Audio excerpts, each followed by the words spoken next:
Hey there, fans of the Survivor Super Fun Time Show. It's it. It's done. It's all done. Survivor 47 is finally finished. The finale, part 2, is finished, and I have a lot to talk about with the finale, and I want to talk about it with all of you. And before we get into that, make sure to hit the subscribe button so we can talk about Survivor. What's exciting for Survivor 48 coming up, although it's just previews, and what we really want to talk about and discuss from Survivor 47 and below, maybe even Season 50. And I need you to hit the subscribe button so you can make sure that we can talk about that in my new videos. All right, let's get into it. Survivor 47. If you've been a big fan of this channel, you know that I went to the finale standing Sam very hard. I thought there was a chance my man could pull it out. You know, Rachel, just to be clear, Rachel went into the finale as the front runner. I said that several times, no matter how much I pumped up Sam. And we'll dive into all that stuff. But first, I have to formally lay Sam to rest and say, here we are to lay the rest of the life of Sam Phelan. He was supposed to win the game for Survivor Super Fun Time Show, but he failed. Hallelujah. Sam screwed the pooch, and that's a shame. It's funny, now that the season's wrapped up and my biases can be out of it, I can stop saying, yeah, I think he's got a shot at Rachel. He didn't. He lost 7-1. And according to Kyle, after the show, Kyle only voted for Sam because he already knew that the rest of the jury was going to vote for Rachel. So it was going to be an 8-0 victory to Rachel. But Kyle apparently voted for Sam because he thought that Sam had played a better game than Sue, and he was deserving of second place rather than being tied for it with Sue. So really, Sam really kind of lost 8-0. And that's really depressing considering I think Sam played a pretty good game considering he had a foot on his throat ever since the Sam and Sierra vote. And that's where it went all downhill for Sam, and where my guy, it fell apart. From that point moving forward, he honestly, you know, if I could recall kind of another play in the new era that I would compare to, it would probably be Owen Knight from Survivor 43. I mean, ever since the Baca Alliance fell apart in 43, nothing went Owen's way other than one vote. And I would say that's probably the same case with Sam. Even though he scrapped from the bottom, just like Owen Knight, I think Operation Italy was like his equivalent of James being voted out using Noel's steal a vote in 43. With Sam, same thing. Like every turn, this guy, it did not go his way. At the auction, he lost his vote. There was that journey where like Rachel and Sam and Caroline and stuff, they had to fight to get their vote back. And thankfully he did, but still, once again, he was in danger of losing his vote. The Blanca vote that Rachel ended up getting, Sam reached his hand in that bag to get it too, but he just didn't get chosen. So almost nothing went Sam's way, very similarly to Owen Knight. The only difference is Owen Knight actually knew how to win an immunity challenge. If Sam knew how to win a couple, maybe things would look differently. Maybe it wouldn't seem like such a landslide going into the finals when you have Rachel there wearing the necklace 4 times, and Sam winning it 0 times. At least Owen sat there at Final Tribal and had that to his name. Whereas Sam had to make the best argument he possibly could, which I want to say this real quick.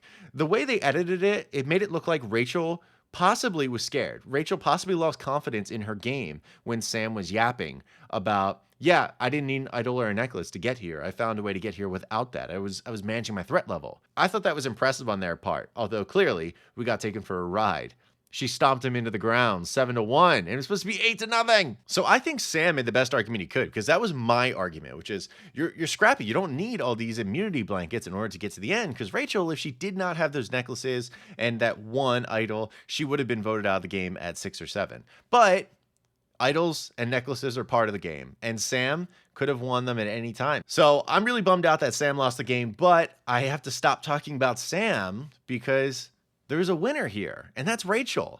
Rachel played an awesome game. Not my favorite game of the new era. I actually, honestly, legitimately, I hate comparing winners' games because I don't think it's fair. I think anyone who wins their season did exactly what they needed to do in order to win that season, which means it was an excellent game. And for Rachel, I have the same philosophy. Like, yeah, I think she immunitied her way to the end. I made this comparison on Twitter at one point where I said, really, what's the difference between like Rachel and Ben from Heroes versus Healers versus Hustlers? Or Mike Holloway, if you want to make that comparison. Some people look at their games and say that they're not that great because they needed those blankets in order to get to the end. Rachel needed it too. But I think a lot of people would say that Rachel, as a human being, from the beginning of the game, she had all the attributes to be the end game sole survivor. And I would agree with that. The reason why I didn't rank her so highly is because I thought she actually had too many attributes and she would never make it to the end. When Genevieve was shouting out her name around the merge, that's exactly what I thought was going to happen. I thought people were going to go like, we don't need Rachel around because she's just too much. She has too many of those social skills to navigate relationships, and she's clearly showing how smart she is. We can't have that shit around here. So I thought she was going to go. And then she didn't. Somehow she got lost in the sauce. People were paying attention to Gabe. Kyle was winning too many immunities and they were looking at him. Somehow it just didn't happen. And I mean, it helps when you get, a little scroll in your french fries and Saul to help you out a little bit against those evil Tukus. But regardless, the way anyone wins is perfect. And Rachel played a bang-up game. I am so excited that she had won this. I think it was great. It was a little bit of a shock for me, but not totally. Because honestly, so many people in the Survivor community went out of their way to drop clues everywhere. First of all, apparently, a buddy of mine was telling me that in the spoilers, it was well known that a woman was winning this season. It was straight up they were like, yeah, a woman's gonna win, so we can kind of narrow it down. And once Caroline was gone, it seemed like that would do it. Because Sue wasn't going to win the game and Teeny wasn't going to win the game. So it's like, okay, well, it's probably Rachel, which makes perfect sense. Also, I mean, there were little clips everywhere else where Rome in his exit press, even though if people want to defend him, I like you, Rome, but it sounds like you kind of blew it for a lot of fans. And then thirdly, Dominic Abate on Twitter, the guy from Survivor Ghost Island who came in second, he wouldn't shut up about if Rachel wins the game, I'll go on Rob as a podcast and talk about why I think she's the best winner ever, or one of the best winners ever. And I was like, this is 2 weeks out from the game being done. You making a declaration like this tells me Rachel probably won the game. Because I think Dominic and her are really good friends. So I was like, what the frick, dude? Stop it. Stop it. Because when you drop those kinds of hints, I'm glad that Laurel voted for Wendell. But regardless, I thought Rachel played an excellent game. She's a fantastic winner for this season. And I want to talk about third place because I feel like I've been skipping over it. And if you've been watching my videos recently, I've talked about how I'm not really a huge fan of Sue's game. And it's true. It stands true here. I mean, there's a reason why she got third place.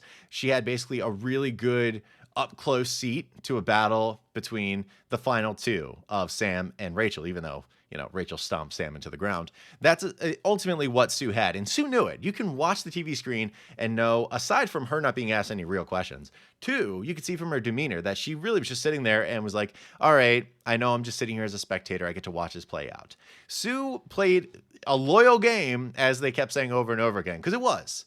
But the problem is when they say a loyal game, it's so patronizing in Survivor 47. If you said that back in Survivor 6, that was when the game was starting to really go off the rails and be totally away from loyalty. We're talking Survivor Africa, maybe the loyalty mattered, but not in Survivor 47. So she was playing a game in the wrong era. And, she lost for that reason. But Sue did an awesome job. I mean, I appreciated the age reveal, although I thought it was a little wild. Did anyone really believe that she really wasn't 45 years old? I mean, come on. It seemed pretty obvious. She's gorgeous. She's wonderful. But we know the difference between a 45-year-old and a 59-year-old. And come on, Sue. But kudos to her. She was the oldest woman to be in the finals in ever? I think it was ever. But she just spent too much time being a passenger in other people's games. And it's unfortunate because I knew she could get to the finals. I just thought maybe she'd be a little more aggressive. Even Carolyn Weiger in 44 was more aggressive, and she was mainly known for just making weird sound effects and stuff. And I have to mention, fourth place, Teeny. Teeny went into the final. I mean, it looked like it was shaping up. I thought Teeny was going to be the person that was actually going to be dragged to the end. But that was smart on Rachel's part, because Teeny is someone who gets in front of the jury, he starts doing these hand motions that get you. And they're really good at explaining some of the different machinations that are going on in their own mind and the world around them. And I wouldn't want them in front of a jury either. I would drag Sue's ass there too. So good job again by Rachel. Also, if it wasn't for the win, Teeny would have won fire making against Sam. Absolutely would have won it. I don't know what happened. The wind was somehow in there. Maybe, Burnett was back there with a fan blowing away from Teeny's thing. I don't know. I will tell you this. I was hype as hell when Sam won fire making because I thought it was over. Once someone has a fire making lead that big that Teeny had over Sam, I was like, Sam, you pathetic loser. How dare you lose this for me? I'm going to sit here on this couch and be sad about it. And then all of a sudden, spark comes up and bam, flag flips up. I jumped up. I threw my pillow on the ground. I said, let's go. And I said, Sam's winning this game. Flash forward 40 minutes later, the winner, 7-1, Rachel. Failure. But Teeny had a hell of a game. Teeny's game was not as dominant as I expected it to be. I thought Teeny was actually going to be like a godfather behind the scenes, truthfully. And it just never really worked out that way. There was agency lost all throughout the game. And no one was going after Teeny, though, to their credit. But it just, I don't know. I expected more. I expected more. And sadly, that didn't happen. I was glad that Teeny did go out at 4 rather than be at 3, but it would have made Final Tribal more interesting, I think. There would probably have been a little more combat between the 3 finalists. But I don't think Teeny would have tried to take down Rachel. Teeny would have tried to take down Sam. You know, part of the whole thing with Teeny and Sam, and they had tackled it immediately, which I respect the hell out of Teeny, saying that, yeah, like there's some stuff with my own identity that I've projected onto Sam. Sam's been really gracious about this whole thing.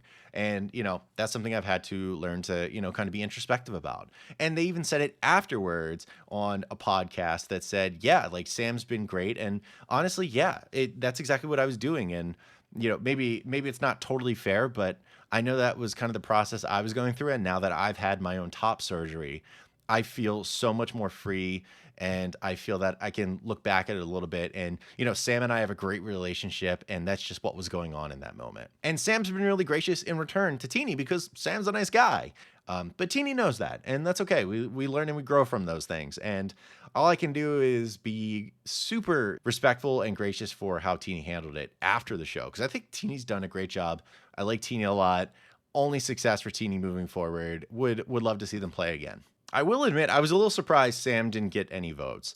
I thought there was a chance with good friendships and not being burned by anyone, someone like Genevieve could have voted for Sam, although Genevieve has said repeatedly, Rachel's playing the game I wish I played. So I actually thought Genevieve was going to vote for Rachel. I thought maybe Sierra would feel a little bit bitter, but again, Rachel didn't really vote out Sierra. Like, she was a part of it, but not really. Like, that was another vote that I thought would maybe be in Sam's pocket that wouldn't go that way. Gabe, some people were like, wow, Gabe didn't vote for Sue. That was never going to happen. Gabe made it abundantly clear he did not respect Sue as a player. Like, since day one, he might as well have gone up there and did the Survivor 19 Samoa Russell Hantz strategy on day one, where he said, I want to get this girl and I'm going to get this girl. I call it my dumbass girl alliance. That might as well be what he said. And I'm not like trying to put him as Russell Hantz, because Russell Hantz is a jerk, quite frankly. And I don't think Gabe is. However, the strategy is pretty similar. Like, that doesn't translate to, man, I really admire Sue. I'm going to give her my vote over Rachel or Sam. Gabe? No. In the end, it looks like Sam was really fortunate that Kyle ended up throwing that one bone in his direction, because that means Sam probably won like $100,000 at least for coming into second. If for some reason he was in third, I think he only win like, I don't know, 30, 40 grand. So after taxes and everything, I mean, that's a nice chunk of change for Sam. That's like a year's salary probably that Kyle threw his way by just giving him a vote. So once again, Kyle being a really awesome dude. Now, obviously he could have thrown that at Sue too, but I don't think Kyle and Sue have super gotten along. And I think he's right that Sam's game deserved it more than Sue's did. So I'm pretty in line with what Kyle did there. And there's no way I'm getting out of this review without mentioning Saul, you little diva with your vest and your scarf. Look at you. You showed up. I love Saul. I love Saul so much. Brought it every week with his outfit, him and Sierra. I hope in the future get to see Saul play again, because it would be really wonderful. I have so much more I could talk about with Survivor 47. There's so much ahead. I mean, Survivor 48, I don't know what to say. I mean, there's the one muscle guy who won't shut up about chocolate milk or something. We could talk about some of the previews of that eventually, but I'm not ready to totally close the book on Survivor 47 yet. So maybe we'll do a little bit of a retrospective of some of what happened this past season and talk more about it. Because there's some people in particular I would love to dive into a little bit more about how their season went, and realistically, if we think we'll see them on a returner season. There's plenty to talk about in the future. Remember to hit the subscribe button and be a member of the channel so that we can do that. Otherwise, hope you have an amazing day, everyone. You take care. Goodbye.